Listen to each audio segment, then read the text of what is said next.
What's up, everybody? Hope everybody's having a good, whatever day you're watching this. Getting all my products here. I'm going to talk a little bit about detailing, stuff that I use to keep the car looking good. I'm always talking about go fast stuff, which is fine. We can chat about that too, but figured we can talk a little bit about detailing the stuff that all of us have to use. It's stuff that keeps the car looking good. The stuff that you do just to take care of your ride. You have a little pride in your ride. So main thing is just bringing you guys up to speed with some of the products that I've tried out here just in the last couple of days. Some stuff that I'm really impressed with too. So want to give those folks props. There aren't any paid, there ain't nothing kind of sponsorship with this. Believe me, I pay my own money for this. But a lot of times you don't get a chance to hear about some of these smaller companies and the products that they produce. They don't get a whole lot of airtime or whatever. So these are local companies, or a local company that I wanted to give some props to. So let me check in with you guys real quick. Gary Fuller is in with the flex. What's up, homie? Eric is in saying good evening, Professor B. Sugar Face is in saying, hey B, I like it. Like it a lot. So curious as to you guys. I mean, how often do you wash your cars? How often do you wax them, detail spray them, stuff like that? I know with me, it will absolutely drive me crazy for my car to be dirty. I'm one of those guys. It will just eat at me if one of my cars is dirty in any way, shape, or form. Just can't have that. So just like you guys, typically I would run to the local parts store and pick up whatever's there and, just use the over-the-counter type stuff and be done with it. But since I started playing around with detailing and actually polishing the car and using, tools to actually get in there and do this kind of stuff, and you've seen me play around with this stuff before, if you've seen me do the one-handed scratch fix and all that kind of stuff, this is that monster that I was using when I did that. But we'll get to that thing in a minute. Y'all know that, this is something that's a lot of fun, and I know a lot of guys get a little bit intimidated by, firing something up that sounds like a buzzsaw on your paint. But the reality is that if you're using the right tools and you're using the right products, you honest to goodness cannot hurt your paint. You can try to, but chances are, even if you absolutely gave it your best shot, you would get bored with the procedure before you would actually hurt your paint. Again, that's provided you're using the right tools. One of these random orbital units are just not going to hurt your paint. So don't worry about that. If you've got a little bit of intimidation going on there, believe me, I did too. But the minute I started playing with it, I just got obsessed with it. It's really fun, and it kind of a cool skill set. I jumped cannonball style into it. I was wet sanding the Mustang and buffing and polishing and doing all kinds of neat stuff. So it's a fun skill, and again, it's a completely different side of the automotive lifestyle that we all are a part of. And when you're good at it, believe me, you'll have your friends asking, hey, can you do mine too? And you're like, yeah, it'll cost you a C note, but yeah, no problem. I'll knock it out for you. They don't have to know that it doesn't take that much effort to really put what is in essence a very passable bit of work through. We're not talking about total paint correction or anything like that. We're just talking about making something nice and shiny, detail it up a little bit, have the thing look really good for date night. That's the main thing. So anybody walking past it would go, damn, that's clean. That's really all you're looking for. So at any rate, I'm going to touch base with you guys real quick, and I'll get into some of these products that I was talking about. Jay Zen saying, what's up, B? What's up, Jay? Boosted him. Zen saying, hey, B, mate. So, got that. Shug saying, gonna go look at a used Scotty with headers and a cam on Monday. Anything I should look for? Well, yeah, check engine lights to be sure. Make sure you know who tuned the thing. That's going to be a big part of this equation. Headers in a cam sounds great, but the problem is that doesn't always translate into a great driving experience. Have the guy take you for a ride in the thing, and have the guy be aggressive, but aggressive driving isn't going to really tell you the whole story. see how the thing acts at stoplights. See how the thing acts in very soft driving conditions, normal, just kind of cruise conditions. That'll separate the men from the boys when it comes to actually having a combination that works on the street or one that just works at wide open throttle. Now, drivability is subjective, and I get that. So let your own opinion dictate and sway your decision to pick this thing up. Obviously, it's going to be tough to tell you, oh, listen for this sound or that sound, because, if it's got long tubes, it's going to be a little bit loud and ticky anyway. So that bit of advice really won't go too far. But, if you have the ability to data log the car, look at fuel trims. You're going to want to make sure that there's no exhaust leaks with those long tubes. That's a pretty major problem. Just in general, a lot of times guys will get those cars and they turn into a tuning nightmare because of an exhaust leak. Ask me how I know. Part of the protocol for Pike's Performance now is every car gets smoke checked. Every car gets, basically you get a pre-data log done to the car to check it for its fitness. First thing you're looking for, exhaust leaks and intake manifold leaks. So you need to adopt that same procedure. But if you do that, you'll be doing good. Superstock's in. Say good evening, B. From Minnesota. I like it. Marvelous in. Saying what up, B? What's up, Marv? Timothy's saying, hey, B, thanks for coming on. Got a 5.7 full bolt-on E85 Comp 270 dyno 2. Wondering what kind of gains will I get? Reported 392 intake manifold swap. Across the curve or just top-end gains. More or less across the curve, look for about 20-ish horsepower. Could be 15, could be 25. All depends on the shape of that intake manifold. You're going to have to get the Z Automotive controller, though, and install that so you can control the short runner actuator. And really, you're going to be seeing the biggest power gains up top. Some of them will make with that intake manifold for your setup about 400 horsepower. Actuate that valve at about 5,200 RPM, give or take. And that'll basically be your setup if you choose to go that route. The stock 5.7 manifold is really, really good though, but it's fixed. And really where you see the biggest gains is down low and then at the very top. The mid-range will still be about the same. A little bit of a bump, but not much. Donald's saying, well, I was just thinking about what B and you're live. Yeah. Edward's saying, what's up, B? What's up, Ed? And Eric's saying, I use McKee's 37 and Adams products mainly. Only hand wash when the Charger is extremely dirty. Usually the waterless wash and a quick detailer. Waterless is pretty good. I've got a power washer, so I'll basically soak everything down and then I'll hit it. I'll just foam the whole thing up. Actually, it's not really foam. It's just kind of soap all over the thing. And I'll, keep my mitts washed. And basically, if it's real dirty, I'll hit it a couple of times with the pressure washer, but typically it's just going to be like road spray, no actual, dirt per se. It's something that's usually just like a splash or something like that. So let's get started. First things first, I want to talk about stuff that I use to prep the car to wash it. And basically what that is I don't ever wash it in direct sunlight. You don't ever want to wash anything in direct sunlight because that's how you get water spots. But if you do find yourself in a situation, just keep them wet. Main thing, get into the shade, and I prefer, I've got my own pressure washer, but it's a low pressure job. It's not anything fancy. One of the kind that are just the green one, what I'm talking about. Anyway, that's perfectly all you need. One of the things that I do use though, the car goes to the drag strip a lot. And of course it's springtime, so now's a great time to be talking about this. If you can find this stuff, pick you up a case of it.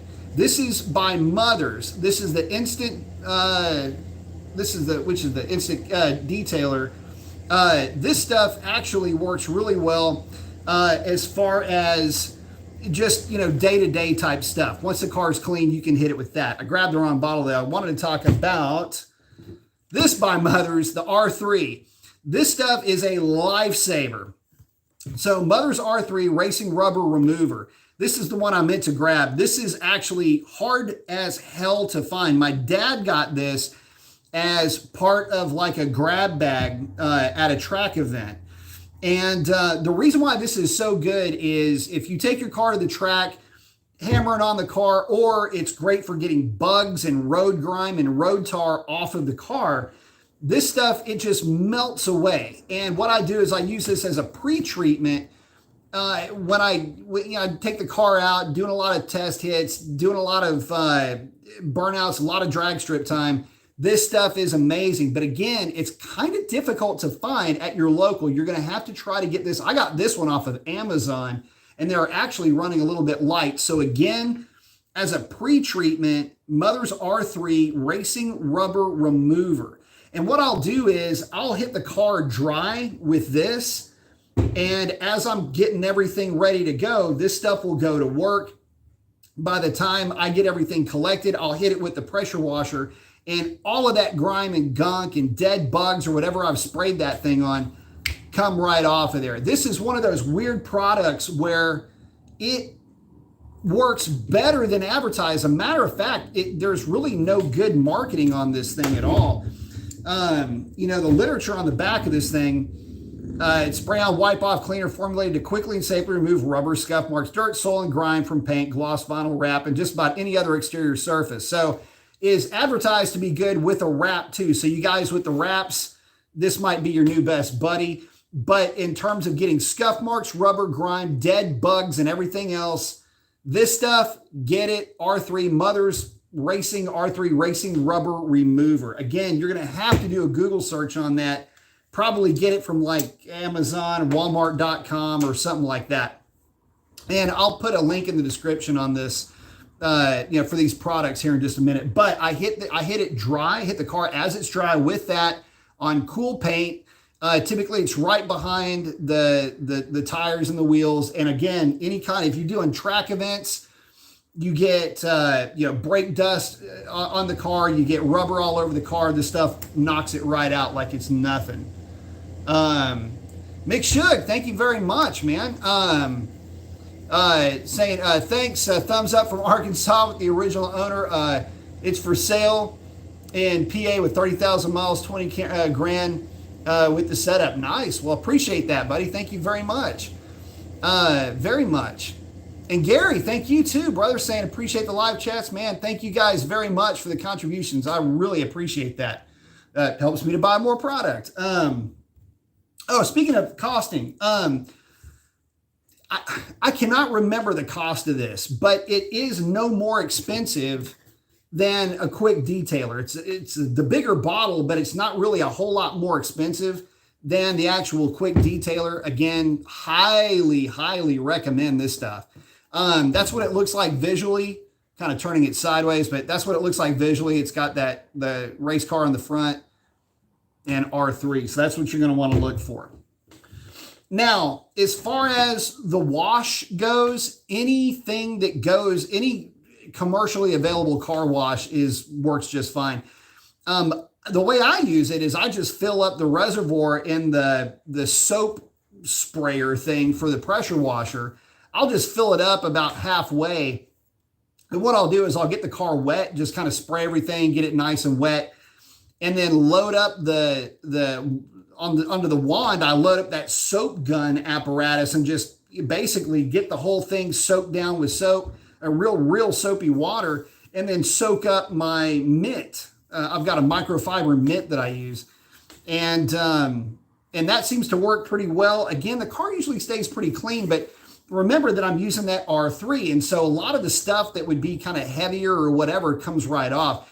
You may have to use a little bit of agitation with that product to get some of the really heavier rubber, the softer rubber, especially if you're running Hoosiers. You'll know right off the bat what I'm talking about. Mickey Thompson's not so much, but Hoosiers do leave more rubber residue. This stuff will get it right off the paint. And if you've got the mud flaps like I do on your car, those little chip guards, this will help to get it off of there too. You might have to let it sit for a little bit. But usually by the time I'm ready to get started on hosing the thing off, it's typically sat on there long enough, and I'd say about 75% of that stuff comes right off of the inside of the inner fender well pretty quickly. And then from there, if I need to use a scrub brush or something like that to get it off of there, then I'll resort to mechanically cleaning it. But it helps it out a ton. Couldn't get the car as clean as I can without that stuff. But again, soap and mitts and all that, just anything commercially available. Like I say, I hose mine down and then I hit the mitt with the soap as well. Wipe the car down and then rinse it. And then when I dry it, what I'll do is I've got an old Toro leaf blower. I mean, this thing is like 25 years old. So plug in electric and it has it's like a jet engine when it goes off. So I'll hit the car with that initially. Make sure there's a couple of areas with the Challengers. You always want to open up the trunk. There's two little drain plugs that you want to remove in the trunk. You'll see them. They're right here, almost at eye level when you open that trunk. Pop the drain plugs out. I've never put mine back in. And make sure the inside of that trunk area drains out. That's kind of an issue with these cars. So just do that. Make sure you knock that out. But I'll get in there and I'll hit it with the leaf blower, and then I'll dry it off with a large microfiber towel. And then from there, I get into either a spray wax, a spray detailer, or what I'm doing right now, which is just getting after it with the Big Daddy here. Just because it's fun. It's basically therapy for me. So I'm going to get into that here in just a second. Let me touch base with you guys. And again, Shug and Gary, thank you very much, guys. I appreciate that.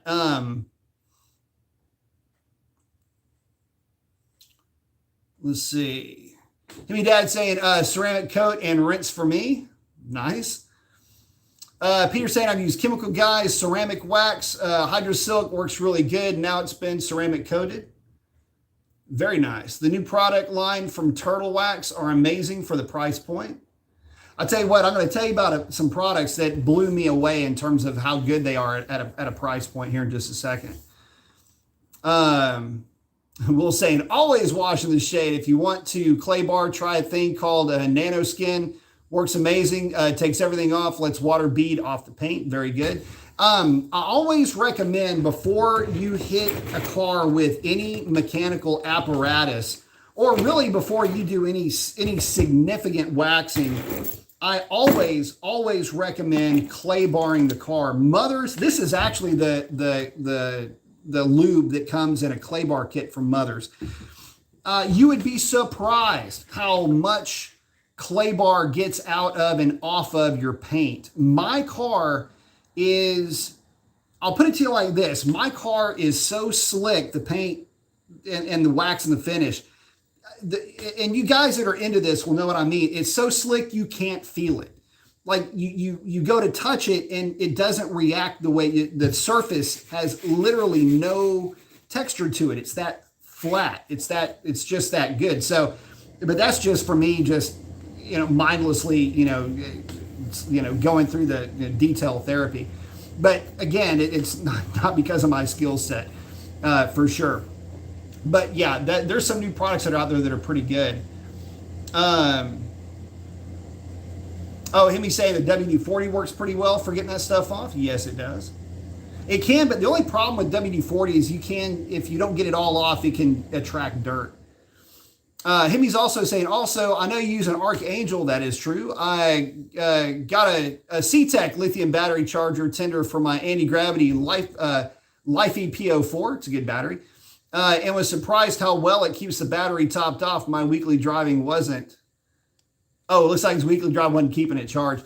Yeah, there's a, I usually drive mine. That Archangel does a really good job of staying charged up though. I really haven't had any issues with it, which is really good. Knock on wood.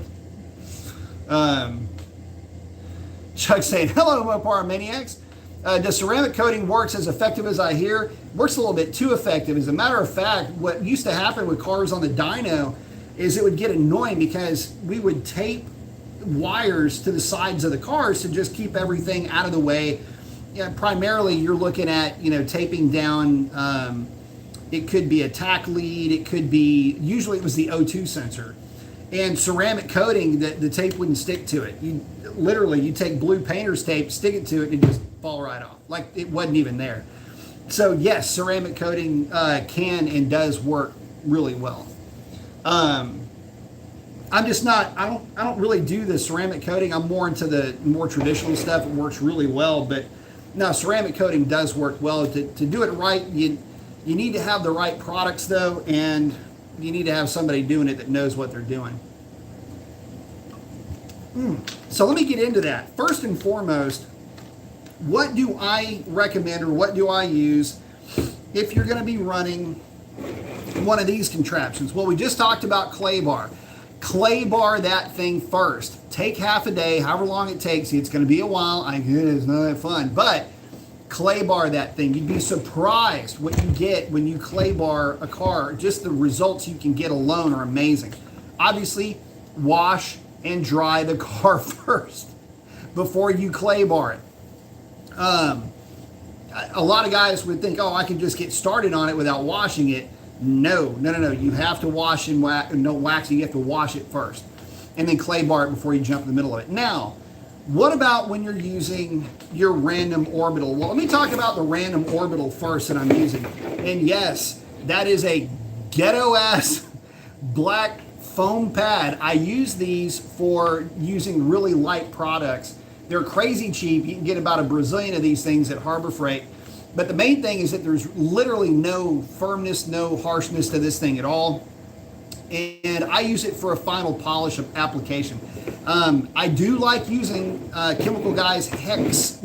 You get them at Chemical Guys. Anyway, the Hex pads, they work good. I would not recommend to you guys, if you're just getting started with this, don't get microfiber pads, don't get wool pads. Just get the foamy stuff, will be fine. For what you'll be doing to your car anyway, the foam is going to be perfect. An orange pad or a green pad really, and a black pad are really all you're going to need. And just keep them clean, just keep them washed. Now, products that I use, oh, sorry, let me talk about this thing for a minute. Yes, this is the Harbor Freight Bauer, 1918 EB. Okay, that's your part number right there. If it's gonna, right here. It's the 1918 EB. Yes, Bauer, 6-inch, long throw. Thing's got like a half-inch or plus, it's like a 3/4 inch looking throw on this thing. I got this thing as, it's, by the way, it's got the throttle right here, trigger, and the lock. So I got this thing as a return at a Harbor Freight, open tent, come get the stuff that nobody wanted sale. And I meandered into this thing. I wasn't planning on it. In fact, I was going in there, I think, to get hex bits or something like that. Something stupid. Anyway, I happened across this thing, and it was in a bin, no box, no nothing. I think I got it for like $50 or something like that. It was super cheap. And so anyway, I've been using it now for years, and it's a little bit of a beast. But that's part of the problem with it.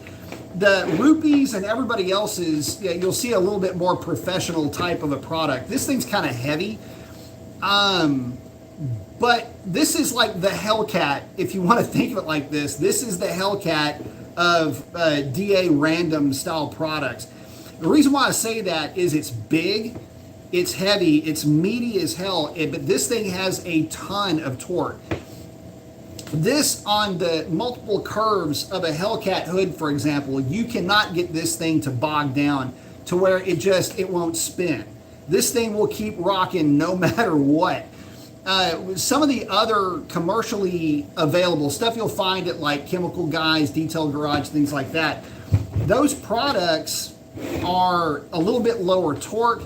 They've got a smaller head, and they are a little bit easier to work with though. So where this thing is it's like just a tank of a product, lots of torque, big head on the end of it. If you wanted to get one of these, I'd highly recommend it. You cannot go wrong with this machine, especially if you get it on, we don't want it anymore, clearance sale.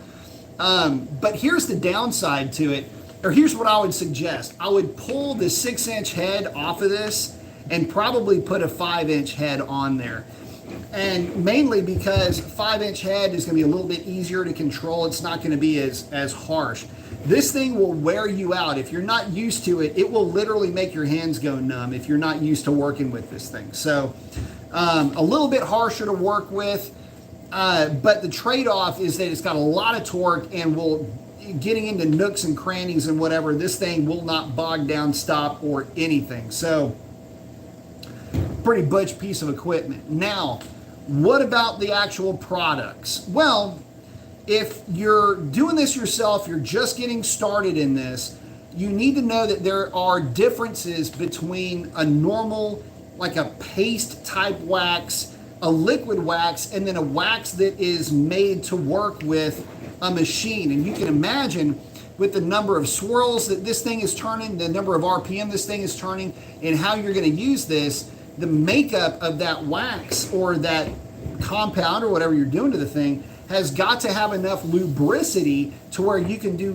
basically a quarter or a half a panel at a time without, running the product dry. And I'll talk about that here in just a minute with some products that I did run into that ran way too dry on a machine and ended up making a mess, and it just didn't work out too well. So main things to consider are read the backs. Sometimes the backs of these, put on my glasses of readings, the backs of some of these products will sometimes say, if you're using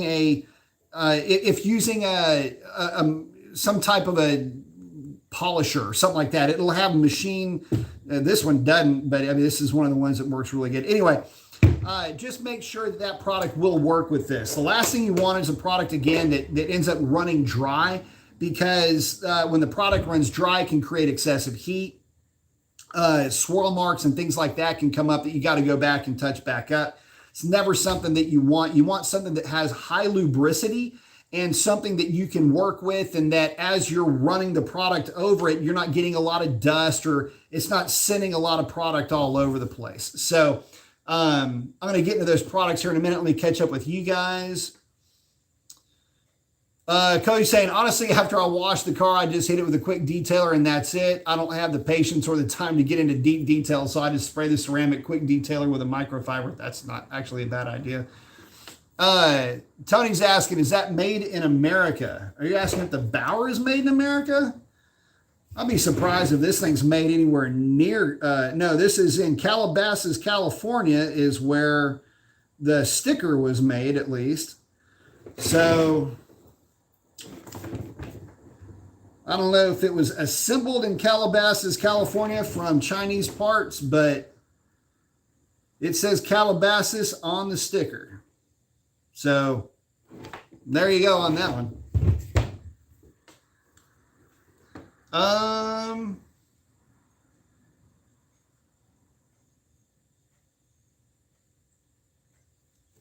Tony's saying, what do you mean, bro?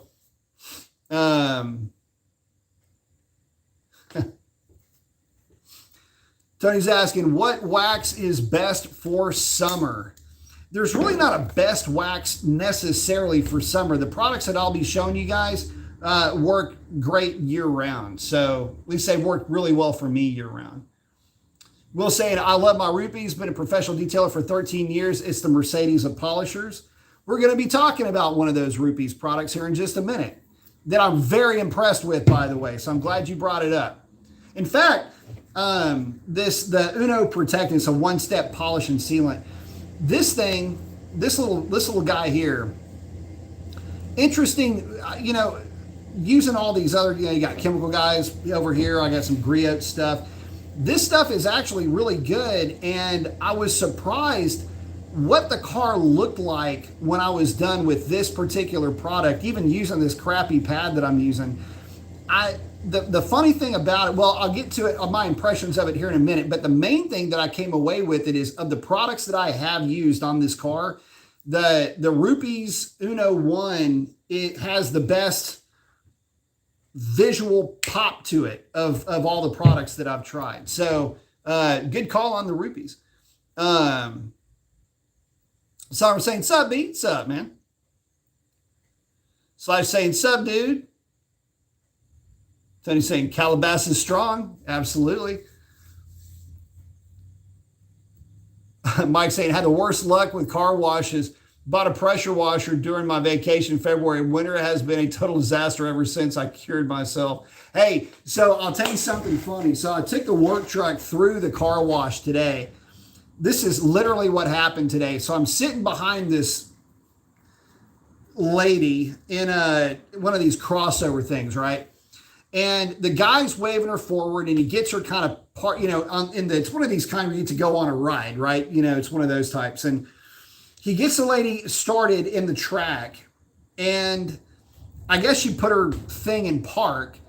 And so the roller comes, and it's like moving the truck over. It's pretty funny. So anyway, the guy tells her, no, put it in neutral or whatever. The car, it starts moving the car along, and I'm watching this, and they start doing some stuff to the truck, and I'm just sitting there watching what's going on in front of me. And about, I don't know, a full car length into the machine, the car wash tunnel that you're going through. Stupid fuck. She steps on her brakes. And so the whole process starts going over again, except, she's on the brakes with these rollers basically lifting part of the car up. And this is happening right in front of me.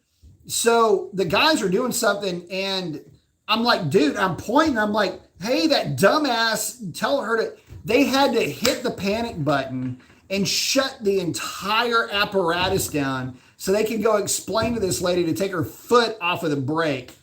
Anyway, I was right behind her, and as this was going, the guy's waving me forward to, keep moving forward, and I was going, hell no. I said, I want her to be at the end of this bitch before I'm even going to start to creep into it. She does that shit again, that's going to be a problem. So anyway, drama at the car wash, y'all. Shit that happens, I know, right?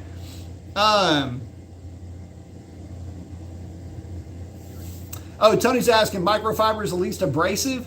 If you're talking about the pads, no. The microfiber is like a middle ground. The foam pads are going to be the very least abrasive. As far as towels go, yes, they're 100% the least abrasive. That's the ones that you want to use.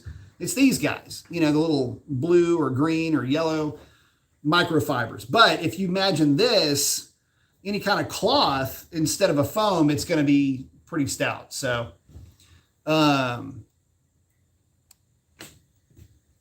let's see. Why is this thing not working? Cody's saying, final thoughts on Dodge's new inline engines before first driving impressions. Oh, dude, listen, I'm real excited about the new twin turbo stuff. I can't imagine those things not seriously living up to the hype. The way that those engines are going to be built, at least I'm hoping, okay? I'm hoping this is going to be the case. The way that those things are going to be put together is going to have a lot of guys in the aftermarket, a lot of tuner guys, a lot of hot rodders salivating over them. So if you're worried about or bummed out about the Hemi going away, I have a real strong feeling if that engine's built even halfway as stout as it could be, especially, you're looking at engines that are going to be 400 and 500 horsepower capable with 22 or 26 pounds of boost. Imagine that on about 35 or 40 pounds of boost running on E85. It is going to be nasty. And again, inline six, smooth as silk running. So definitely, yeah, I'm really looking forward to that.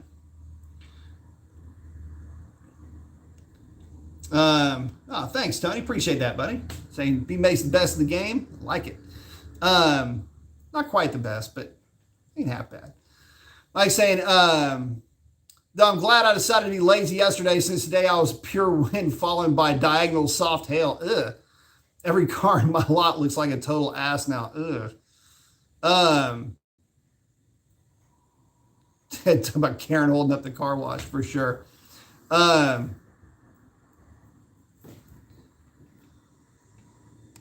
Let's see.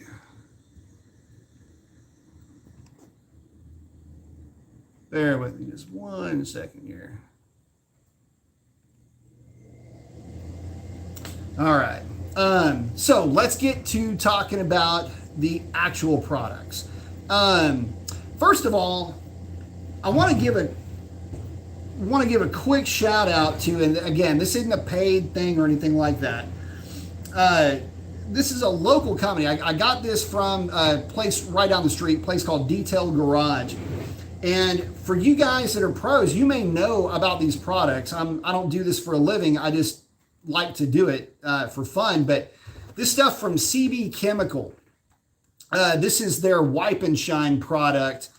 And this is kind of like, this is not really a spray detailer and kind of not really a spray wax either. This particular product is a product that, I mean, I figured it would just be like a regular spray detailer and, you know, be something to use after I, you know, between waxing, so to speak. Guys, this stuff is sick to death. One thing about it is you use very little product. I mean, about the equivalent of a sneeze will cover about half of your trunk. It is amazing how far this stuff will go. And using it at full strength, you know, just pouring it into a spray bottle, using this stuff at full strength, I hit the trunk with this, and I hit a couple of fenders with it, and it goes on. It's when it's on, like you spray it on your microfiber and then wipe it on the car, or you can just barely spritz the actual fender itself. Anyway, the idea here is it doesn't take any product at all to go a long way, number one, and number two, it absolutely shines like you've been polishing the car. So whatever's in this works really well. Plus it smells good. The smell, what does that smell like? Anyway, this is smell like, it's like got almost like a floral, like a candy smell. It's kind of hard to, it's like old people candy. Anyway, it smells amazing. But the main thing about it is it has really good working characteristics. One thing I'll say is, again, just a little bit though. I mean, it's just like you don't even squeeze the whole trigger on your spray bottle. I mean, that would probably do your hood and your roof all together. So again, I don't have any I don't have any affiliation with any of these products. Obviously, none of this is sponsored, but this stuff is local to me. This is actually made in just north of Houston. And again, CB Chemical is the name of it. And like I say, I've never used these products before. They are being sold through a local detail garage, place called Detail Garage. Works really good. So if you can find it, grab it.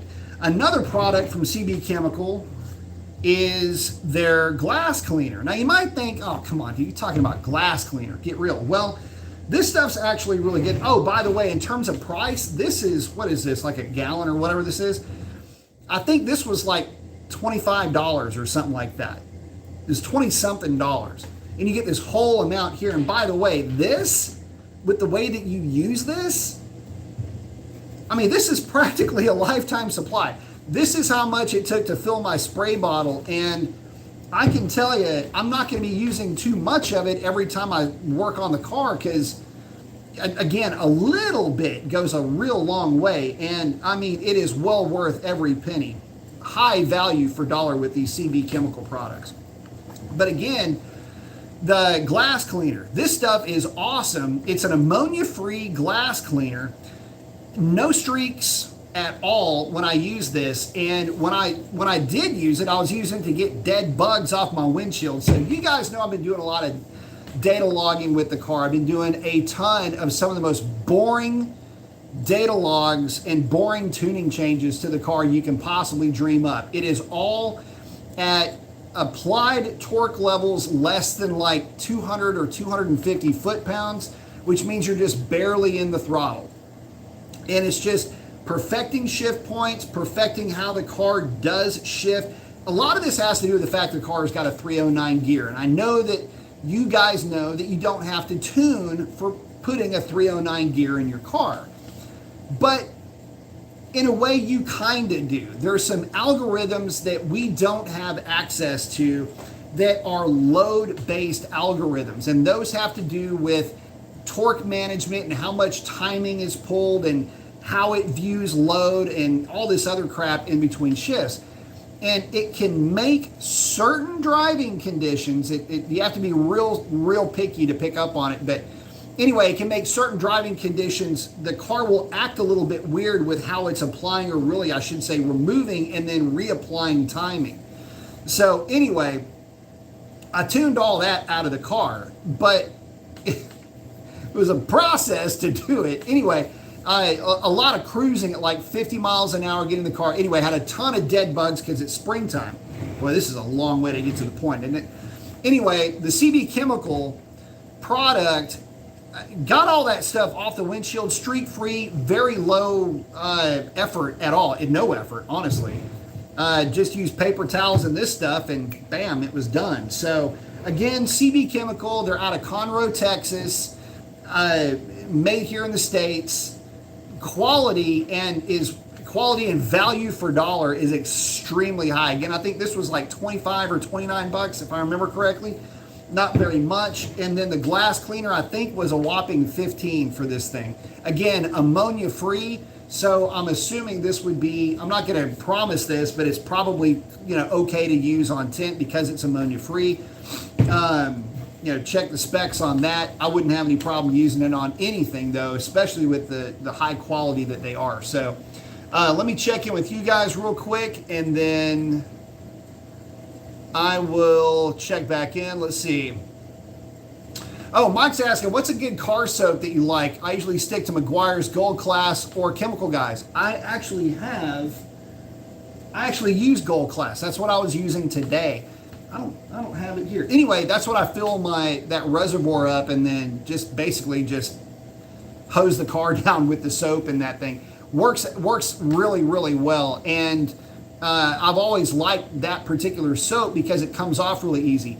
I will say, what was the stuff that I used? I'm looking over. There's a bucket, like all my car wash stuff is literally right over there. Anyway, it was pink. I ended up throwing it away, and I do apologize for not remembering which one it was.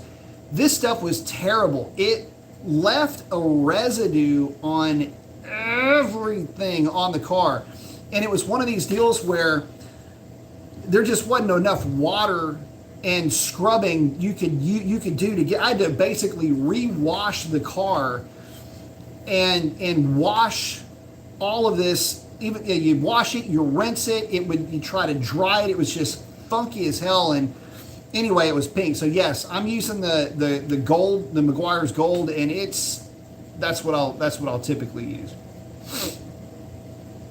Let's see.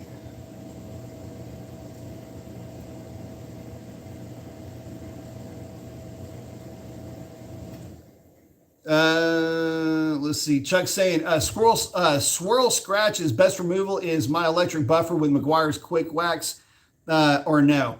Swirl scratches, I would say you would probably not necessarily want to use a full-on buffer.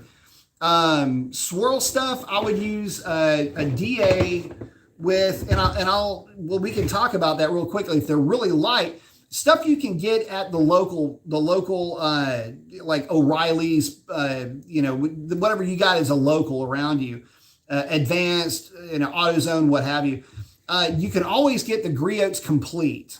Griots Complete with a green pad will probably get most of the swirls out of your car. And again, this is just DIY equivalent stuff. I'm not talking about doing a full-on compound with, all the different pads and all this other stuff. Just the general overview for knocking everything down. This stuff will be pretty good. And this is local to you, I'm sure. One of the cool things about Griots, you've got the complete polish, and then you've got a liquid wax 3-in-1. This is what I would use with like a black pad or something like that, something really soft. This I would use with an orange pad. That's what I typically will use with this if I'm really trying to get just kind of drag some funk off of that paint. And then I'll hit it with a 3-in-1 to basically just finish it off. That's kind of a good process for me. But the thing that I like about the Griot's products, and again, these are the two products. This would be a little bit more of an aggressive product. This is your polish and make it look good product. The thing that I like about these for a do-it-yourselfer is they are, remember when I was talking about being able to have a product that had good lubricity throughout the entire use of the product, and being able to spread it and not have it dry up on you. The Griot's products work really well with a machine in that application. And so what I would recommend, just as a DIY type deal, would be the Griot's Complete with an orange pad, and then follow it up with a 3-in-1. That will typically get that knocked out. And you're going to do basically 3 to 4 passes ish would be my recommendation. 1 pass to spread, and then 3 at about 1 inch per second. Just, going north to south and then east and west. That'll typically knock that out for you.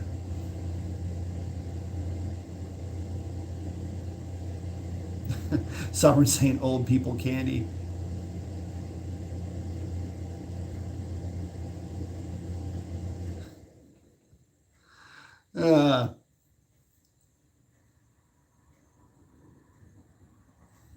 Will say he needs to try that. He's out of Austin. I think we have one here. Oh, one of the, maybe the detailed garage place.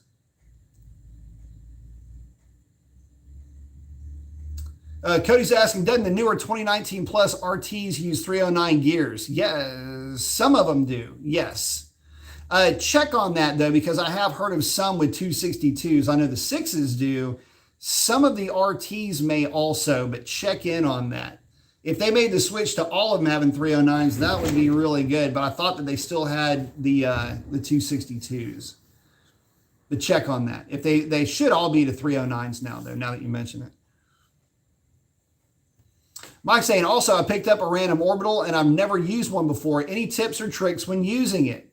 Yes. So one of the main things is you're going to have to get used to guiding the thing. Okay. So there are some really good videos on YouTube if you need direct instruction. But here's the thing, the best way that I can explain to you how to use an orbital random is obviously get the right products. Okay. So I would suggest washing the car, getting it super clean, getting you some black pads and something like a 3-in-1, because you're not going to try to be removing material or anything like that. You want to learn with a product that all you're doing is spreading the wax around and then wiping it off with your microfiber towels.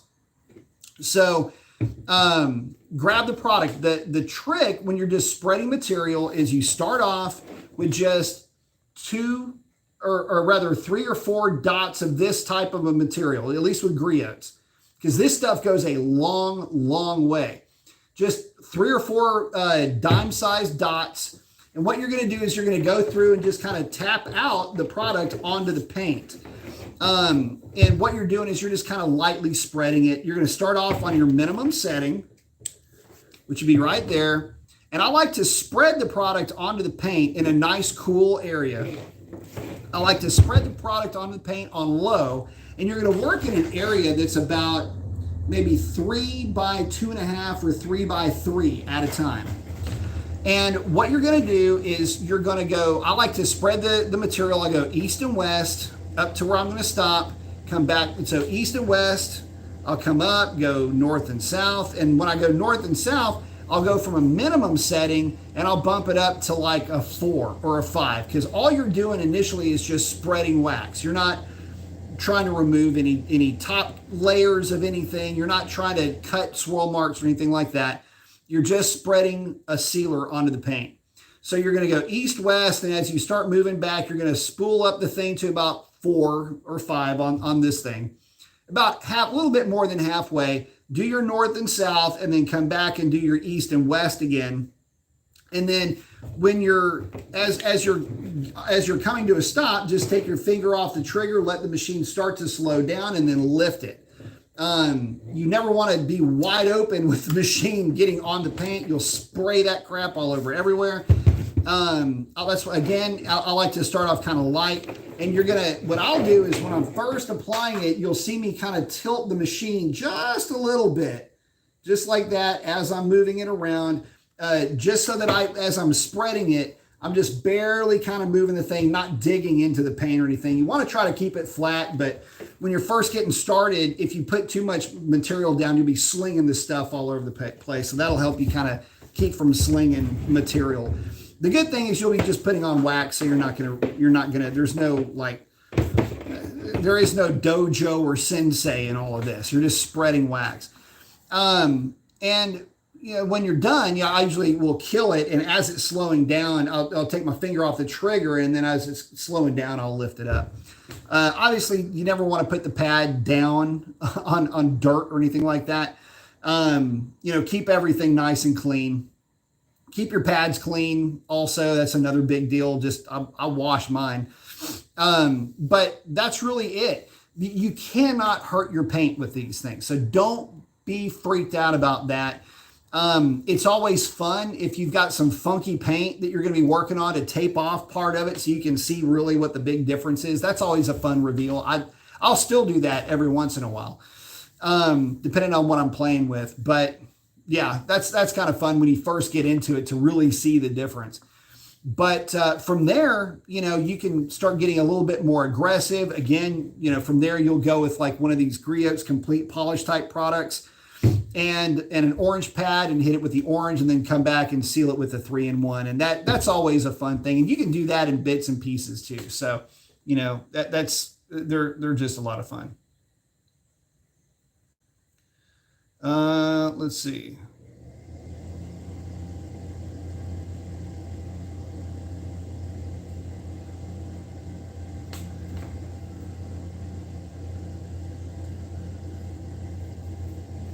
Oh, Edward's saying, so I did put the 309 in my 2016 Hellcat with the Pellet Commander. The car is crazy. That is too much fun. That's the Pellet Commander with the 309 is actually one of the more fun. It's one of the more fun combinations out there, without a doubt. Let's see.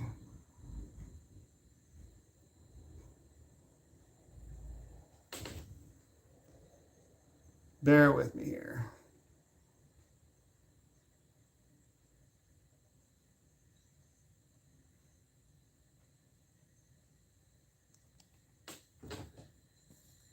Let's see here. Hang on just a second.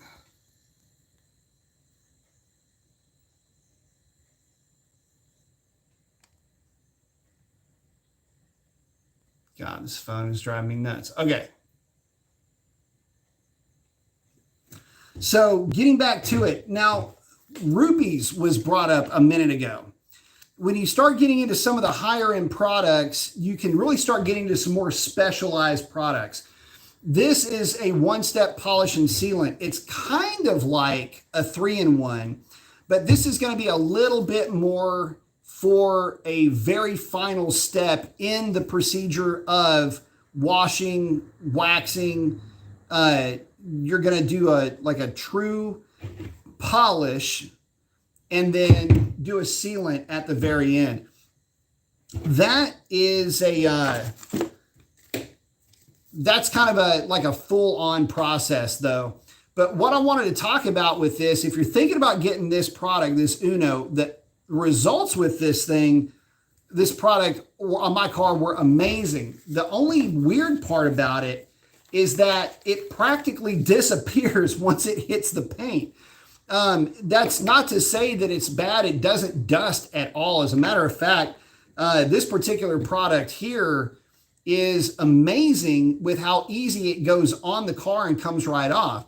The only weird thing about it, aside from the fact that it's basically the color of like Caladryl lotion, it's kind of funny. It looks like the whole car's been hit by, it looks like when you're spraying it on your mitt anyway, or putting it on your pad, it looks like it's got poison ivy. Anyway, the weird thing about it is that it seems to just kind of disappear. I had to use a little bit more of this on the pad at least from my experience, I'd use a little bit more of it on the pad to get kind of the feel and just kind of being able to pull the product around on the panel. But man, I got to tell you guys something. This product from Rupees, again, this Uno, this would be the last step that you would use on the car.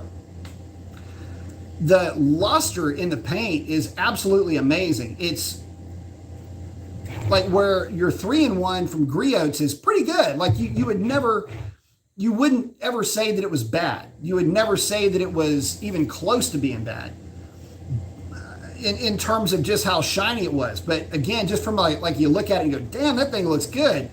The Rupees is unbelievably good. Hang on just a second.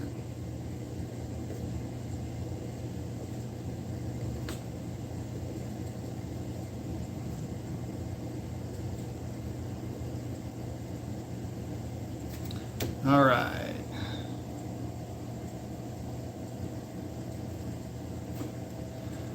Brando's asking, what type of engine does a fire engine have? Depends on when it was made. They have all kinds, but typically it's diesel or it is a large propane tank that's feeding that thing.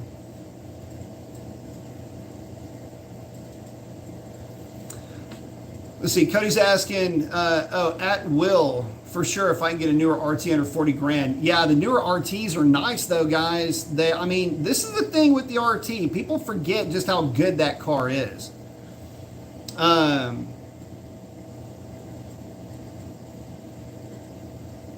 Oh, Chuck's saying, rock paint repair, is there a good solution that doesn't require painting?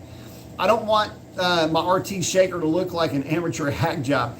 Well, yes and no. It depends. If the rock, if the chip just tagged the clear coat, or any scratch for that matter, what you can do is, and I've done this. In fact, I did a video with this where I had the little rivet. I had a rivet scrape on my car, and it's like the rivet off of your jeans. You know, the jeans had that little rivet on there, and it had scuffed the crap out of it. And what I did is I actually used Griot's Complete Polish with, I don't know, some kind of random pad. It was like a blue pad or something. And literally just hit that with the random orbital a couple of times real quick. And I did it with one hand. That was my one hand scratch repair video that I did. And it's funny because I'm filming it as I'm in there. Anyway, that's all you need to do. In fact, I've fixed a lot of little scrapes like that. Now, that being said, if it's a true rock chip, and I've got quite a few on my car that I've had to go back and use the touch-up paint method and just kind of get it just right. In fact, that reminds me, I need to order some more of those. I need to at least get one more kit because as crappy as the kit is, but I've got burnout chips, you know, where you get rocks or whatever and all that. Anyway, coming back on the return road, you get rocks get thrown up and end up chipping the paint. So I've got quite a few, but you know, one of the issues that, you know, I've run into is the good thing about the touch-up paint is it's not bad. Once you get a feel for it and once you get a hang of it, if you go looking for the flaw, you'll find it. Like, there's plenty to look for on my car. So if you look for the flaw, you can find it. But typically it masks it pretty well. I've gone so far on my car with some really bad rock chips, though, to where I've actually filled in the rock chip itself and then went back and wet sanded the car in that area to kind of knock all of that down. And it really, I mean, all it did was flatten out the paint. You could still, if you went looking for it, you could find the repair, but I mean, it is what it is. I mean, these cars, it's tough to get it just right. But again, it's a fun opportunity to practice. And these skills are real easy to learn. You honestly can't hurt the car or hurt the finish by experimenting with these things. If you've got your DA, you've got your pads and your polishes and some 1500 grit sandpaper and some water, that's really all you kind of need. And you know, I've knocked out and have made some repairs that, I mean, I was kind of shocked even that I got away with. Not to say that I haven't I've made some mistakes along the way, but you can't be afraid to fail. You just got to get in there and do it. And listen, you are going to be your own worst critic. So just get in there, have fun with it. It's kind of like teaching yourself Sudoku. You know what I mean? Like you get in there, you start trying, you make a bunch of mistakes off the front, and even when you think you know what you're doing, you're still screwing up. So, but yeah, get in there and knock it out. Trust me, you'll be a pro before you know it. Um, let's see.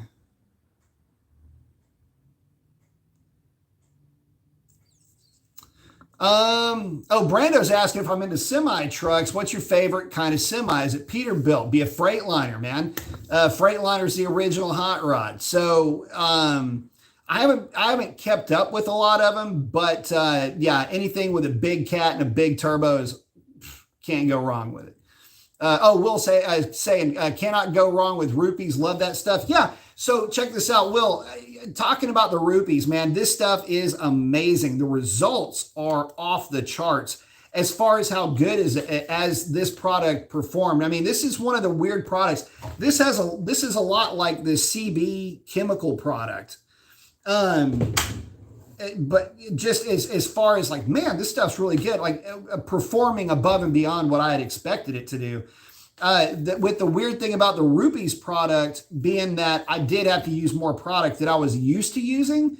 But once I got the ratio down with it, I mean, damn, this stuff. You know what though? I'll say this about the rupees and about the CB chemical, but the rupees and Griot's Garage to a certain extent. But here's where the big difference is between a product like your 3-in-1 and your professional level product like a rupees product is. I hope I'm saying that right, by the way. The big difference is how these products come off of the car. Not necessarily how they go on, but how they come off. The 3-in-1 will be a little bit more of a bear to get off the paint. The rupees product, on the other hand, literally just wipes right off of the paint. That's where you know, and that's where you'll learn real quickly where your money has been spent. Go with the rupees product for the ease, not just the results, guys, but for the ease of working with this product is well worth the money alone. Again, I'm not going to say that the 3-in-1 is bad. Of the over-the-counter type products, the Griot's products are really, really good. But there is a difference between the rupees and the Griot's, and it really comes down to how that product comes off the paint. So just know that coming into it. One other product that, and I don't have anything bad to say about chemical guys in general, but their all-in-one polish and sealant is actually not a bad product. Now, in the past, I have a bit of a love-hate relationship with chemical guys products. Some of them are pretty darn good. They've got a bug and tar remover that's good. Again, this all-in-one sealant and polish is actually really good. Comes off the car just fine. A little bit thick, but it does go on.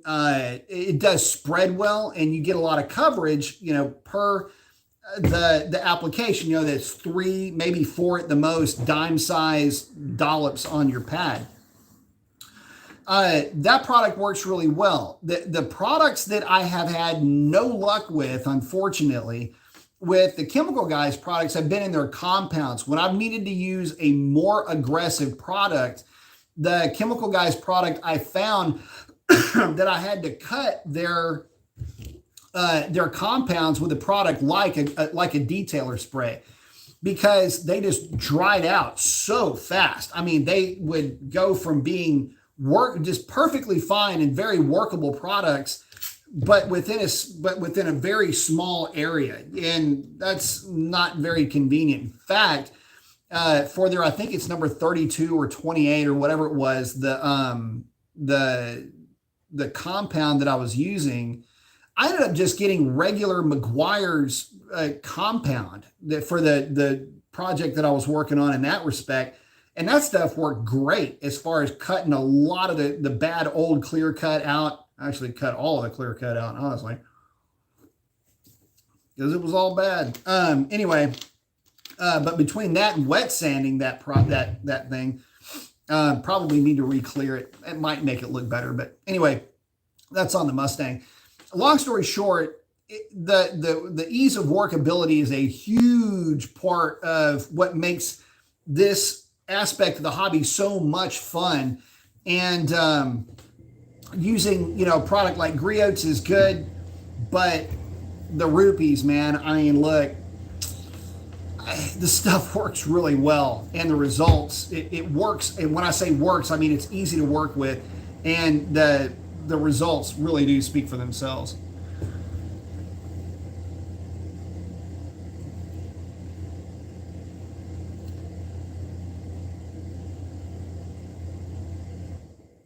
Let's see.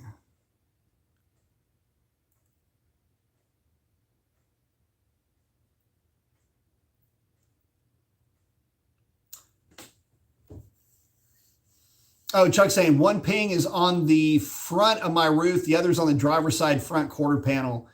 Both down to metal, but small. I tell you something, in that respect, so your local Dodge dealership will have those paint correction kits. I'm not saying that they're awesome, but they will get the job done in a pinch, and that's what I'll typically use. I would highly suggest practicing with it first. They've got the brush, they've got the little dabber thing for the clear coat. Don't bother with that. Trust me on this. Makes way more of a mess than it's worth. But they've got that, the little pin thing. Practice, get you like a piece of scrap metal or whatever, and just practice on that. Get an idea for how it's going to come out of the tip, and that'll help you out a lot before you actually start to tackle the car itself. Again, if you've got your DA and your pads ready to go, I typically would recommend doing the paint correction one day and then coming back and knocking it down, or at least hitting it with your DA the next day. Just give it enough time to cure in, or enough time to set, really.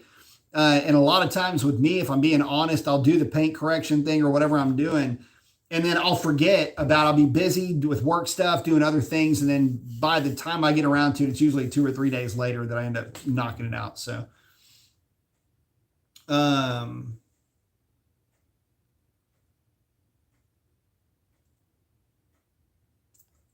let's see.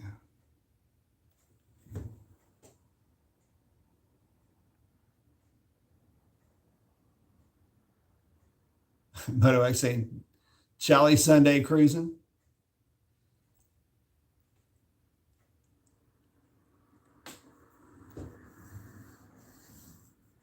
Will saying experiment away, but if you're wet sanding a panel, be very careful not to burn the paint. It does happen, especially along body lines. So what I'll do with mine, if you only saw the paint, man, I mean, it was black paint that was the color and the clarity of charcoal. I mean, it was gray. It's supposed to be tuxedo black, and it was literally gray. There's practically nothing left of the paint, and so knocked it down. I'm used to wet sanding just in general, so yeah, for guys that aren't used to really jumping in the middle of that, probably not the best thing to jump square in the middle of. But yeah, I ended up pulling a ton I cleaned it up. Looked great, but yeah, it's now ready for a reshot. I'll just put it to you like that. God, that paint was fried.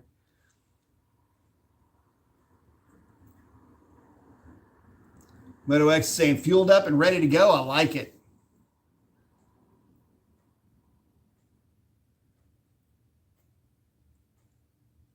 So I'm saying, thanks, Jimmy Dad. I forgot that option. Let's see. Boost is saying, dang, I'm out. He's saying, I'm going to try that CB chemical. You got me sold on that stuff. I tell you what, here's the funny thing about it. If you can find it, again, this is just a local joint out of Conroe, Texas. But anyway, there's their contact information. Let them know this bald guy on the internet was chatting them up, but there's their info. At least give you a chance to look it up. Again, it's just the weird thing about it. I mean, I would suggest actually maybe not spraying it on the car, but only spraying it on your cloth, because once you start moving it, once you start moving the material around, I mean, it covers a lot of ground just with a small amount. So,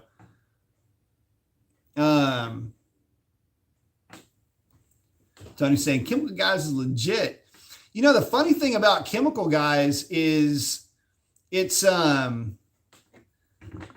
I say, it's kind of hit and miss with the product itself. Again, some of it has been really good, but others, not so much.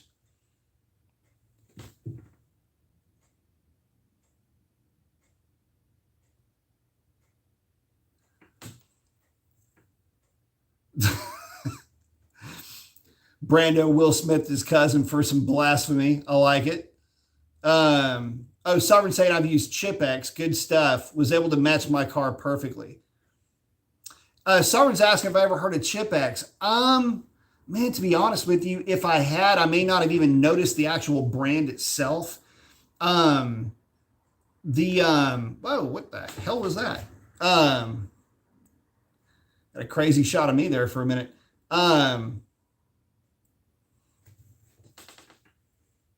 Will saying, Sovereign saying B Mason's really, Chuck saying, thanks for the info, B, you bet. B Mason secretly Mr. Clean in disguise. Will saying, he took a screenshot, very cool. If I can't find it here and the in-laws live in Conroe, I get it there, nice. I'll be sure to let them know. Yeah, I mean, damn, like I say, I try to give folks, like I say, they're not sponsoring me. I mean, hell, I'll take all the free product they want to give me, especially if it's as good as this stuff, because glass cleaner worked really well. Got some dead bugs off of there without having to scrub them off. And I'm telling you, man, some of the ones that were ending their life on my window or on my windshield, like they were just ending it all. I don't know what kind of bug some of these things were, but they were like freaking pterodactylosauruses, man. These things were just like, you would hear them like hit the windshield. It was pretty insane, man. So yeah, they got that taken care of.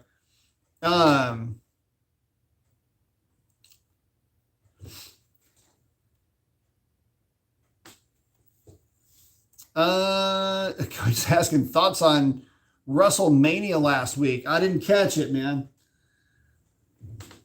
Did not catch it. Sarver's asking, how do you get rid of that weird tree sap droplets on the windshield? I'd probably use some of this stuff. Apparently this stuff gets dead bugs off of there. If it gets that off of there, probably get that sap stuff off of there too. But I know what you're talking about. It's the stuff that trees like weep out of the leaves or whatever, and it gets all over everything. It's a pain. One of the things that used to drive me nuts when I was living in Austin, never got this living in NorCal, but with the redwoods, but when I was living in Austin, whenever the cedars would go crazy, you would get this airborne sap stuff all over your car, and it would get like my lightning would just be covered in it. And for that, I just use an instant detailer and it came right off. But any of the detailers would, I guess from my experience anyway, pull it off. I'd wash it and detail it and it'd come right off, but it's a pain in the ass. So I'm saying he gets that all the time on his windshield. Yep. Michael's asking, what's the last thing that goes through a bug's mind when it hits your windshield? Its ass. That's the last thing that goes through its mind. So getting back to the products, I think that pretty much wrapped it up. But again, I wanted to try to bring you guys some products that I've recently used or I've recently discovered along the way just here recently that have, and some other products that I do use that maybe you've never heard of. So in going back over it, that pre-treatment, that R3 is the Mother's R3. This stuff, in fact, I need to order some more because I'm almost out. This stuff is like, I got to have this stuff in the shop because it gets road funk, dead bugs, the rubber, all of that. This stuff knocks all of that out. And again, if you're running a soft compound tire, especially the Hoosiers, they do leave a bit of sometimes a bit of a residue just because they're soft and slicks do these things. That stuff will get that rubber off your car, and without too much, and stuff that it doesn't get, you can just get a brush and brush all that stuff off, and usually knocks it out pretty quickly. Again, secondly, the CB Chemical products. This is that wipe and shine product is what they're calling it. It's like a spray wax, but it's like a spray wax on a serious cycle of the roids, because just a little bit of this stuff works, and it, like I say, it shines up and makes it look great. That, along with this glass cleaner, these are the two products that I just kind of happened to need, so it's what I lifted while I was there. And this is an ammonia-free glass cleaner. I like the ammonia-free stuff because my recollection is that ammonia-based glass cleaners are bad for tint. This is ammonia-free, so I can only assume that it's cool for tint. Don't know, but you know, hey, it's ammonia-free. And then for the other product that I've tried real recently that I found that I really like was the Rupees Uno. And again, if you're used to using products, OTC type products like Griot's Garage or your 3-in-1, these are products that will, just about made a major mess over here, that you may only need to use a little bit of these products to get them to go a long way on a panel that you're working on. This, you'll need to use a little bit more product to get the same kind of coverage, but man, are the results so well worth it. And I'm not saying you got to goop the stuff on. It's just, instead of like 3 or 4 dime-sized dots, you might swirl it, make it look kind of like a cinnamon roll. Give you an idea of kind of what it would look like.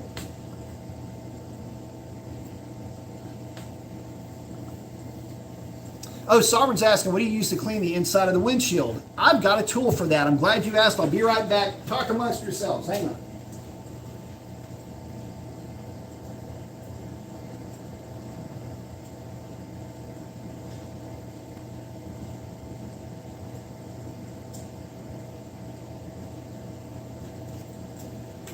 All right, so to clean the inside of the windshield, I bought this thing about I don't even know how many years ago, and I still use it. And what I'll do, I've long since lost the stuff that goes here.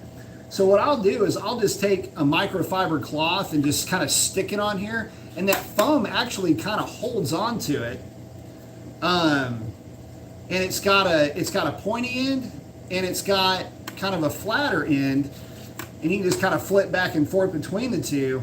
And you can get all the way down into areas. This thing will kind of conform to the windshield as you're pressing down on it. That microfiber will knock it out. What I'll do is I'll just take a generic glass cleaner and spray it on the rag, and then just kind of, you know, wipe it off. If it's got a lot of some kind of funk on it, whatever that might be, just spray the glass and then come in and knock it out. And then I use 2 microfibers when I do that. The first one goes over the glass, kind of cleans it. The second one will come in and dry the glass. But it's this thing. It kind of looks like a shovel. So, or an alien head. Anyway, that's what it is. And I don't know. I mean, just look for it's called Invisible Glass Reach and Clean. I don't know if you can read that on the back there. Invisible Glass Reach and Clean. I think I got this at an AutoZone, and like I say, this thing has been in the arsenal. It's a really good back scratcher too. Anyway, this thing's been in the arsenal for so long, I can't even tell you how many years I've had it, but I can't remember not having it, I'll put it to you that way, and it works great.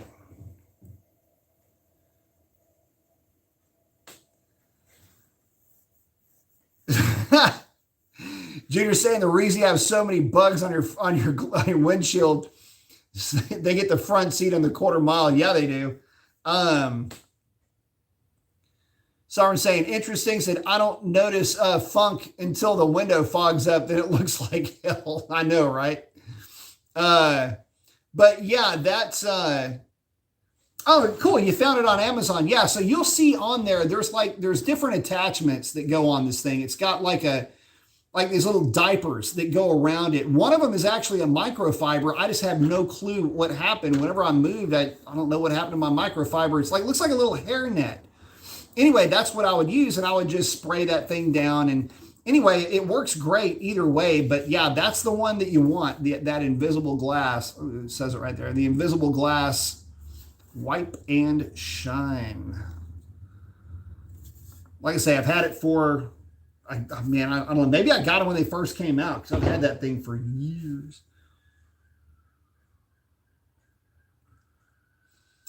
Oh, Timmy Dad saying, wash the inside windshield is a pain in the ass. Yeah, it is. Summer saying, indeed. Saying, maybe I should make the kids climb up in there and do it. Pretty much. He says he's thrown it in his cart. It's about $20. Yeah, like I say, I mean, the one thing is it'll you may kind of feel you got to get a little bit of a technique with it. You don't really want to be grinding into it. But yeah, use that for the corners, obviously, and I flip it around, and there's a little bit of a trick to, it's all in the wrist, but yeah, like I say, that's what I use. And I've never not had that thing. Another thing that it works well for is getting like behind, the quad cab that I have. The seats don't fold down. So when I'm doing the back glass with that, this thing kind of helps to dig around and get into spots that you just kind of can't really get your hand into. So, but yeah, it works. Like I say, I can't say anything bad about it. Some are saying, sweet, thanks, B. You got it, buddy. So I feel like I'm forgetting something. Maybe I'm not. Anyway, so I know a lot of you guys. So let's get back to this machine, okay? Because this is what ends up starting a lot of guys down the path, so to speak. And what that path is you've got guys that once they get one of these things, they can't stop polishing their cars. It's kind of a weird subculture, if you will, in the car culture itself, for the guys, the detail guys. And for guys that are professional detailers, what's funny is, and very experienced guys too, will start to pick up on this, but what you think looks good, you get a professional detailer anywhere near that car, truck, or whatever, and they will literally be able to pick that thing completely clean. And I know this because I can pick my own car clean in terms of, oh God, you need to do this, I need to do that, what did you polish that thing with? A kumquat? I mean, what is the deal here? I could have done better if I'd have just smeared watermelon on that. So anyway, there's all kinds of different, levels to this. Okay. I'm like at level, if on a scale of 1 to 50, I'm like at level 5. Okay. I'm nowhere near a professional, but I do enjoy it. And I have a lot of fun with it. And, it's kind of a skill set that once you start to get it and you're playing with it, you can really step back and see where you spent your time, and it's rewarding and it's fun. And it's, like I say, you get a whole new appreciation for the guys that do the show and shine events. I know a lot of guys that, their car, their car is their world. Their whole family revolves around the car and the car lifestyle. And, the guys that are into the paint and the systems and the doors and all the lights and all of that, those are some of the guys that can make one of these machines sing. And I've seen these guys and how much time and effort they put into their finishes. And so when I go and I look at that stuff, I'm amazed by it, because they're dragging luster out of this paint that I'll end up talking to those guys about how they do this kind of stuff and what products do they use. And, get some of these guys who are like, dude, you don't need to get anything fancy. And other guys are like, no, you only use the good stuff and you'll know where your money's been spent, type of an argument. So, and of course, these guys have been doing it for years, so they know exactly what they're doing. Himmy Dad's asking, any tips for taking care of leather and Alcantara seats? A dry microfiber towel is your absolute best friend. I don't have a whole lot of tips. You don't want to spray anything on Alcantara.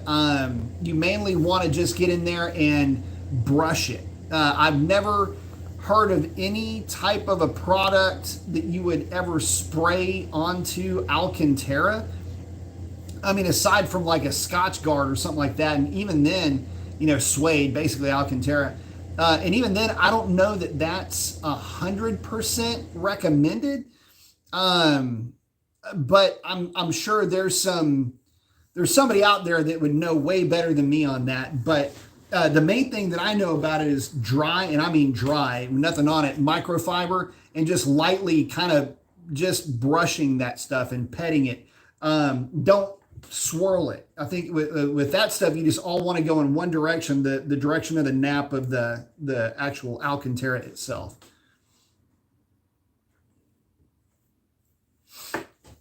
So I was asking, what do you use to clean a light-colored cloth speaker grill cloth? I would say, if it's a light-colored speaker grill cloth, you'd use a white terry cloth towel with just clean water, very lightly damp. That should probably at least get it started, but it would depend on really what we're talking about. We're talking about a big area. How is it affixed? How much of it is unsupported? A lot of that is going to come in. Basically, you're cleaning fabric at that point. So you don't want to use anything that's colored or dyed, because you can fluid dye, literally change the color of the cloth itself that you're working on. So you can end up fluid dyeing that particular cloth, or carpet for that matter. So I would say using a product like that, I'd say a product, it's just a white terry cloth towel with water, and again, just lightly going over it, that would probably get the job done, I would think.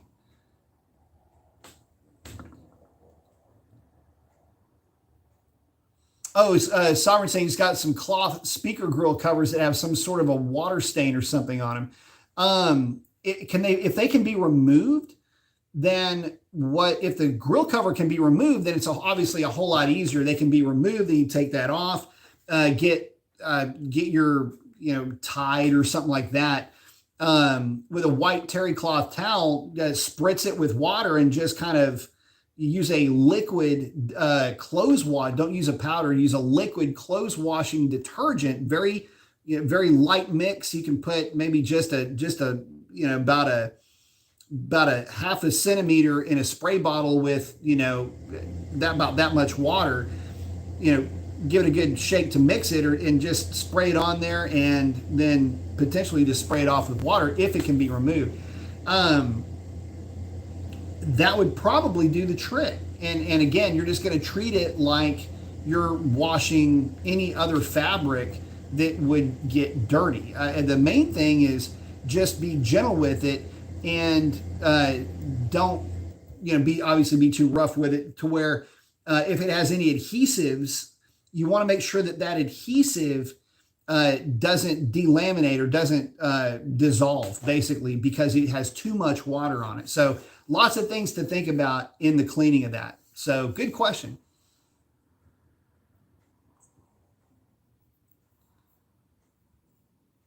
Oh, Sovereign saying this is why I hate tan light weather. Yep. Oh, Chuck saying, while we're on interior, what about cloth seat stains in my Challenger? My daughter gets French fries ground in my back seat. Bissell shampoo, yes, Bissell shampoo will absolutely work. I understand fries. I'm a big fan of Tots myself. So yes, I would recommend the Bissell. If you can get your hands on one with the extended deal, where you can actually get in there and actually clean it like you would. It's like a vacuum attachment with a little spinning thing. That will usually work really well for those types of stains. So I would say go with that type of a product. If not, you can use pretty much any spray cleaner, like what was it called? Resolve. Will typically get those stains out. You can find that at your local grocery store in the chemical aisle. It's a regular carpet cleaner. And again, the product is called Resolve. And that stuff is really good. I have never heard of it giving any automotive products any discoloration or anything else because of the use of it. Obviously, there are specialty cleaners that you can get from your local auto parts store, O'Reilly's, AutoZone, uh, Superior, whatever you might be getting. The hell was that? Um, and that can those you can find pretty much at all of those places where the foaming type spray. The only downside to the foaming, that type of a foaming spray, is that in some cases they kind of get messy. But they come with their own little scrub mitt, and so that can typically work. But again, with any type of foaming cleaner or anything like that, best to always use a white terry cloth towel so that you don't accidentally fluid dye your cloth with the color of whatever is in that colored towel. So white terry cloth is your friend. Actually, white terry cloth and water are your best friends to get you started, like a pre-treatment. Then hit it with your foaming, like your Resolve or your other foaming cleaners, and then finish it off again with your water and a white terry cloth. Again, you're not trying to saturate it; just spritz it, get it lightly damp as a pre-treatment, and then that's the same kind of treatment that you would use again to basically rinse the stuff out.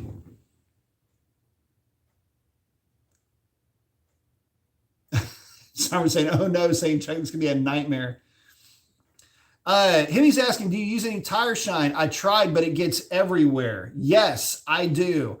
And let me tell you something, the dollar store is your best friend. Dollar General is your best friend for this.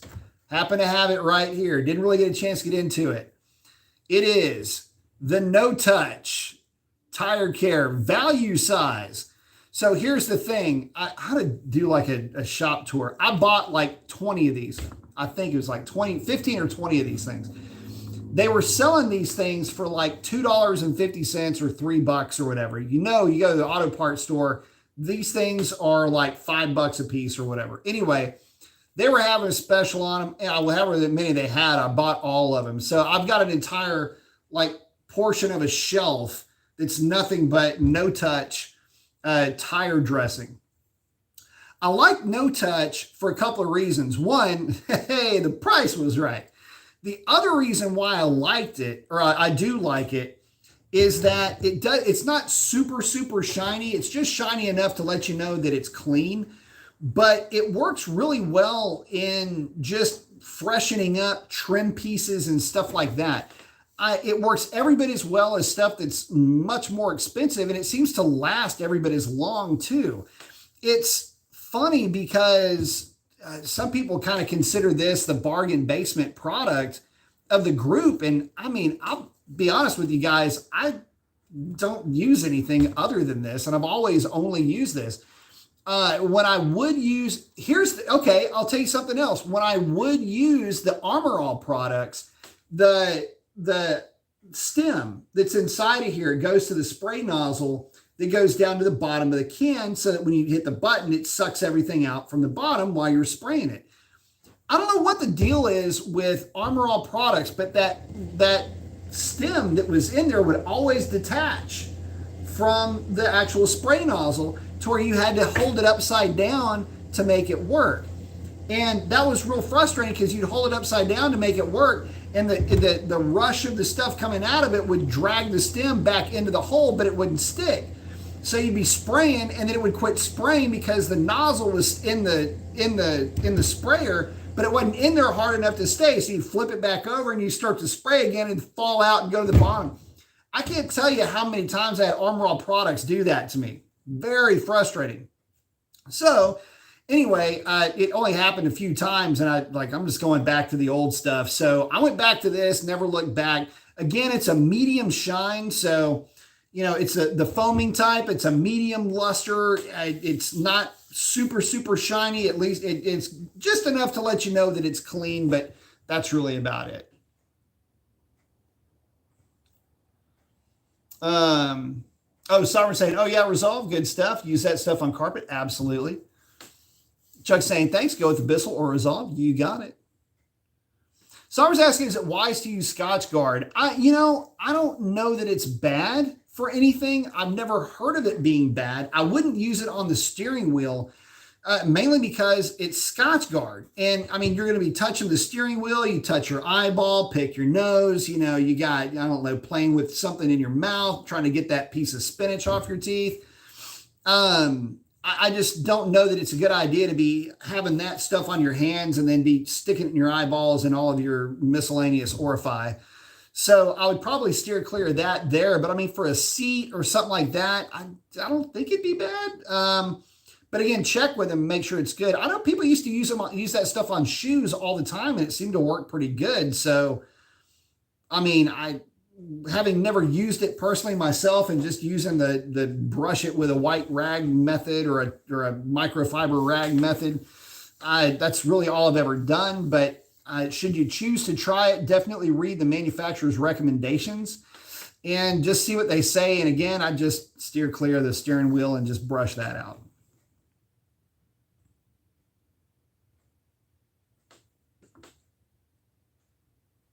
Oh, Edward's talking about NXT tire shine.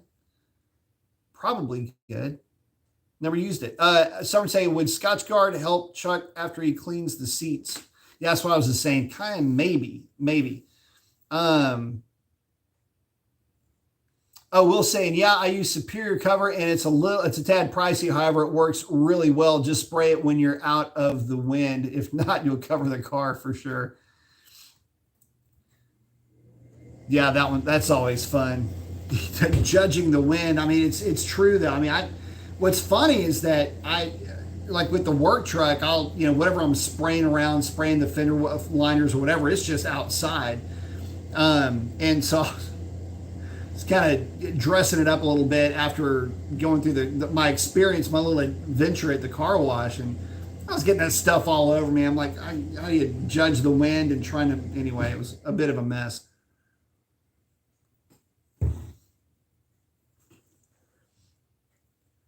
Chuck is checking out, so I have some major Challenger spring cleaning to do. Very nice. I like it. Yep, it's that time of year, guys. Time to do a little bit of that spring cleaning. So, well, cool, guys. Well, I wanted to bring some of this to you. I thought it'd be fun to talk something a little bit different this time in. Detail and stuff we got to do to all of our cars. Got to keep them looking good, smelling good. All of that. Again, I'm no pro, but I just really like this stuff. It's just, I've always had fun with it. It's relaxing for me. And, I'll put the music on in the ears and just have something rocking out. And I'll just, be listening to some grand funk or something like that. I'm just kind of do a little bit of dance when I'm doing stuff. I just have fun with it. So I highly recommend, if you want to start experimenting and playing with this stuff, start off light, start off easy. Don't try to get too aggressive. Start off just spreading product and wiping it off. You'll have a lot of fun, but you'll only do as well as the products that you buy. The products that I've shown you guys tonight, whether it's over the counter with the Griots products, these do a really good job of spreading. They don't make a whole lot of dust. They're actually really good for beginners to get used to the technique and just moving product around on a panel. What you may have heard about chemical guys, if you can get away with the all-in-one, I would suggest sticking and starting both with this product. Really kind of can't go wrong. It's good stuff. Again, it spreads well. It's a little bit thick, but it does spread well, and you can definitely make something shiny with it. Now, the further and deeper you get into this with your DA, the pads kind of make a difference. Stick with foam. Don't get the microfibers or the wool pads. Stick with the foam for everything that you're going to want to do to the car. The foam stuff will work just fine.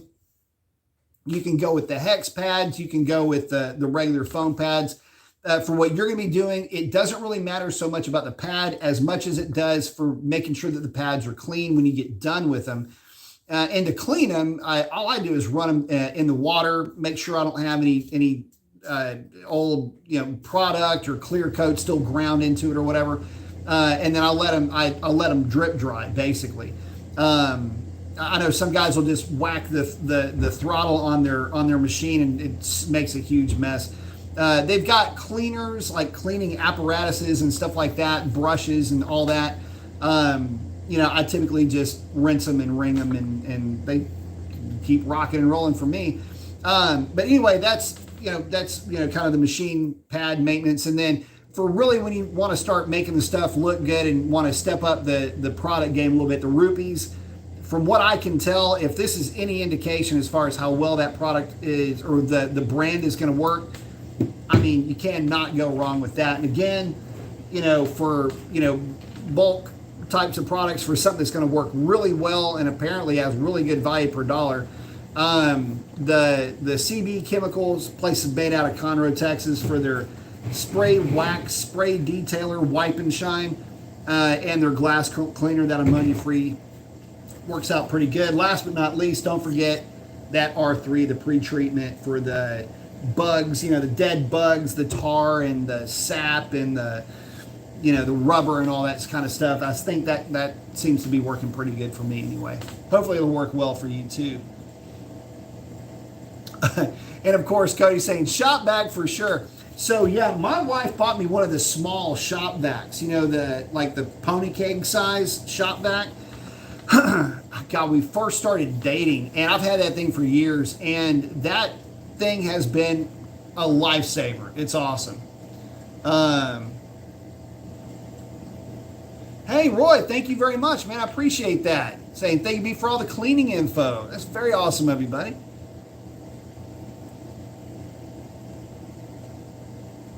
Saying thanks, B, for the cleaning information. Hopefully it helps. I mean, that's the thing. I mean, I love all aspects of this. So, I mean, I'll just as much as I dive into how do I tune this little quirk out of my transmission and, go down that path, that little rabbit hole. This is a rabbit hole in and of itself. And you got all the products and, the machines and everything else that you use for this. It's its own thing, and it's a lot. Like I say, I have so much fun with it. I really do. I equally amount of fun doing this as I do with all aspects of the lifestyle, for sure.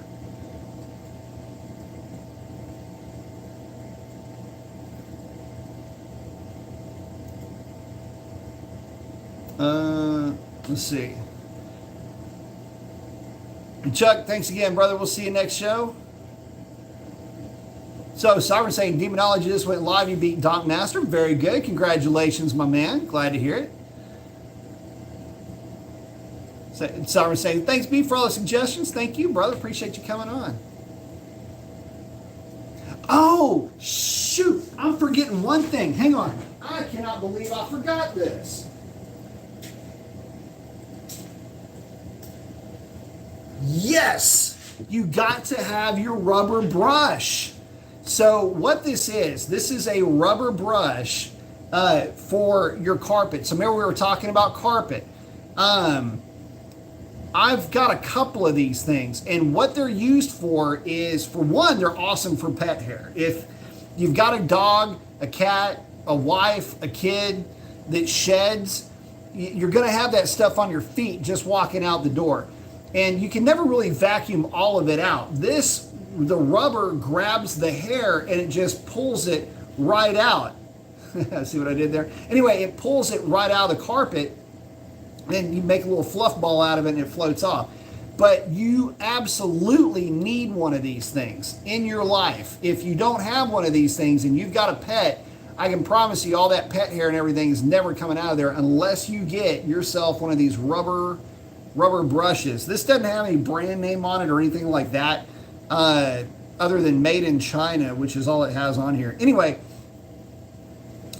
killer little product. Love this thing. And I use these things all the time. Cannot believe I forgot to mention this. Anyway, really good. Just like a sweeping up, getting crap out of your floor mess, carpet primarily. But if you got pets and hair and you're dealing with that, because Torque sheds. That dog, I don't know what, Chocolate Lab, sheds like crazy. It just, or whatever that creature is. Anyway, get yourself one of these. Absolutely well worth it. Cannot believe I forgot about that.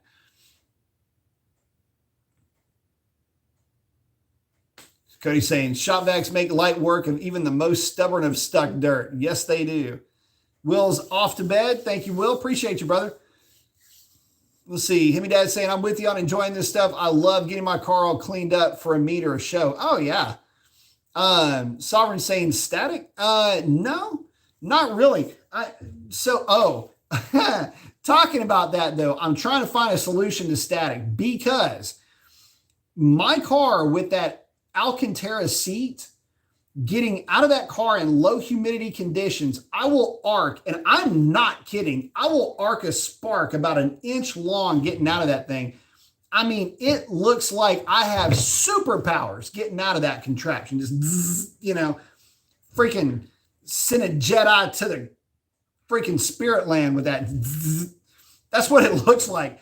And I mean, it's significantly nasty coming out of that thing. So I need to come up with some kind of a way to cure that. Himmy Dad's asking, do you do anything special in the engine bay? Yes. No touch tire stuff. I'm not kidding. I'll tag all the black with this. I'll remove some bits and pieces here or there, and I'll hang them and tag them with that. But that's primarily what I'll use. I'll just use that to clean up the plastic. If it's bad, like with the work truck, if I've been running it in real dusty conditions or whatever, what I will do is I'll basically hit it with the pressure washer, just real lightly though, not get down in there real crazy, and just knock off any dust or anything like that off of the engine compartment. Fire it up, drive it around, let it all dry off, and then I'll hit it with the no touch just to detail it out a little bit. Keep that away from your belts. That's the main thing. And you'll be good. But yeah, keep it away from belts though, because they can make them slip a little bit. Some are saying shocking. Yeah, no doubt about it. First time it happened, I'm not kidding. It was nuts because I've never ever had a car that would electricize you the way that my car will. And it's, I mean, my truck doesn't do that. And it had cloth seats. I put some real, like, literally gimpy looking seat covers on it, but it will absolutely, it's pretty crazy. It's like, damn, it doesn't hurt. It just like surprises you. And so now I'll get out of it and I'm like, how long can I make the spark really be, when it zaps you? And the trick is, okay, so the trick is when you're getting out of the car to have your calf right up against the car itself. And when you do that, as you're getting out of the car and you ground, basically complete the circuit, it'll at least not be your finger or something. It's just kind of, it's firing through your calf. And even then it gives you a little bit of a shock. I'll put it to you like this. It's the same amount of shock. You'll love this. It's the same amount of current, it feels like, so when I was adjusting the timing on Sierra, and I had kind of a funky set of spark plugs. And before I swapped them, one of them would just arc over on you. And so this was last summer. And I was playing around with timing and getting the truck really tuned up. And, you're kind of sweating on everything. Anyway, it never would fail. I'd have my hand on the grill and I was just kind of holding the timing gun. And I would turn it, and at some point, it just go, kind of start frying you a little bit. It feels just like that, just almost a little bit more intense than that, getting zapped by my distributor, but just not as many shocks. It's just like one big discharge as opposed to a whole lot of, Raiden getting after you, Mortal Kombat style.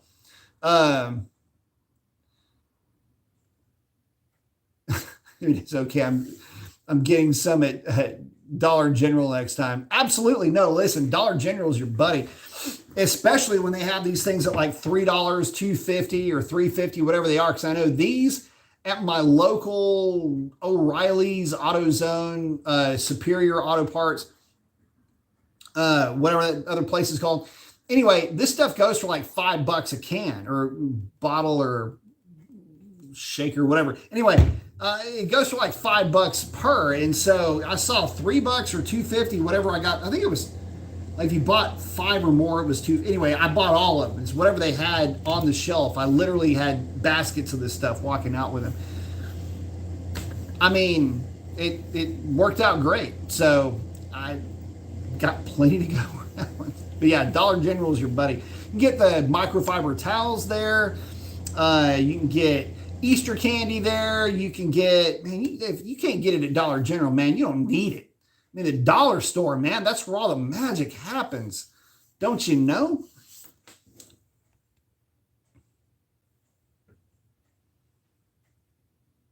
Oh, Jim's saying, yeah, the tire shine's awesome for any plastics under the hood. Been using it for years. Yeah, I mean, this stuff, like I say, I use this stuff on everything. This is the hot sauce in the detail, my detail world. Yeah, you got your rupees, yeah, that's great. You got your Griots Garage, that's fine. Chemical Guys makes a deal, and you know the CB chemical is nice and all that. But I put this shit on everything. If it's black, it's getting some tire shine on it, and like I say, it works out great, and it just good maintenance to keep your trim pieces looking good. So it works great everywhere, really. I'm trying to think, is there anything I'm forgetting? I'd forgotten the brush, and I do apologize. I really should have been talking about this earlier on, especially when we were talking about carpet. I would say that if you don't have one, definitely grab one, because again, getting hair out of the carpet, you can't really do it with a vacuum. Even with one of the industrial style vacuums that you'll see at the car wash, it just they don't have the ability to drag the hair out. They can hoover it up pretty good, but they just can't suck the actual hair out of the loops in the carpet or whatever. So anyway, this thing right here, that's your buddy, faux show.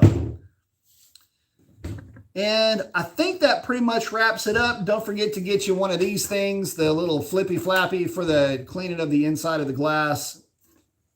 Mine, they have these little hairnet looking things. That mine was a microfiber. I still have no clue where that thing went. Anyway, I just put a microfiber over it, but that's basically what it looks like whenever I use it. Looks like that. Gets up into all the little nooks and crannies when you're cleaning your windshield. You flip it over, get really down in there. So cool stuff. This stuff smells good. This wipe and shine stuff smells like old people candy. This is, I mean, what does it say? Detailing spray wax. Anyway, either way, it's good stuff. But with that, guys, hopefully that helps you out. Kind of brought you a little bit of different information. Again, I'm not an expert. I don't do this stuff for a living.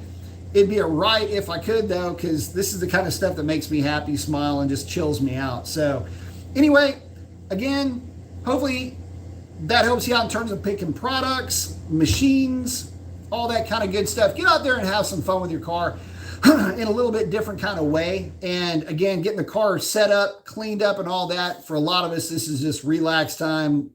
It helps you relax, chills you out a little bit. At least it does for me. Hopefully it does for you too.